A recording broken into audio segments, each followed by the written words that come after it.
sort of lessons do you think India's insurance sector, which in some ways is still just getting going, should learn from the financial crisis in the U.S. and what happened to insurers there? Well, the financial crisis, the big lesson from the financial crisis for those who are in the investment world, and this applies whether you're in India or Germany or any place in the world, is that people occasionally go crazy, as a group.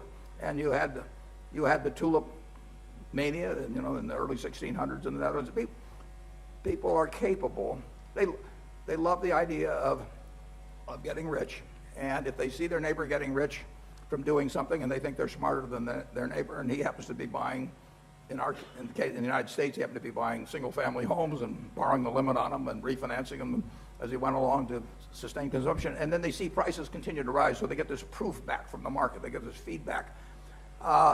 Eventually, the whole country goes crazy, and it's very hard to resist a craze. I mean, we had an internet craze in 10 years earlier, and we will have them again. We had a uranium craze, back, when I was in my 20s.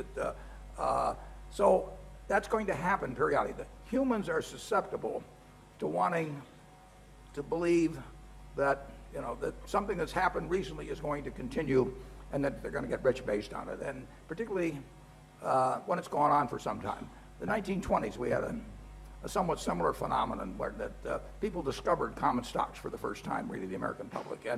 And originally it was a sound premise. American businesses are pretty good things to buy, but they're not pretty good things to buy at any price. And houses are pretty good things to buy. In fact, it makes sense for people to buy houses, but one they can afford and with payments they can make. But it doesn't make sense to start paying twice replacement value and borrowing 90-some% of it and lying about your income and all those sort of things that come along.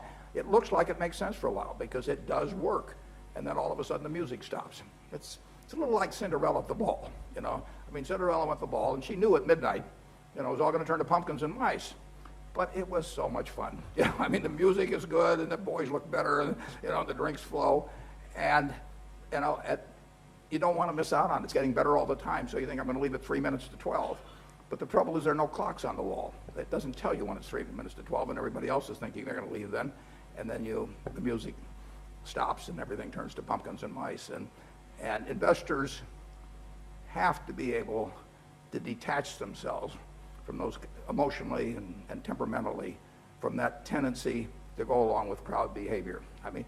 Anytime you buy a stock, if you're going to buy 100 shares of Microsoft at 26, whatever it's selling for, and there are 8 or 9 billion shares out.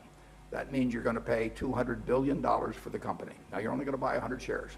But I suggest that you get out a yellow pad and you write, I am buying the Microsoft company for $200 billion because. And if you can write a sensible essay on why it doesn't have to be very long, few lines will do. If you can say why it's sensible to buy the company for $200 billion, then you can say why it's sensible to buy 100 shares at 26.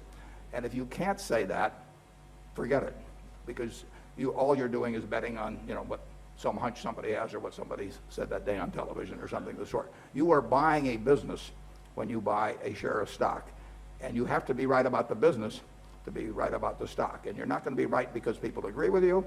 You're not going to be right because people disagree with you.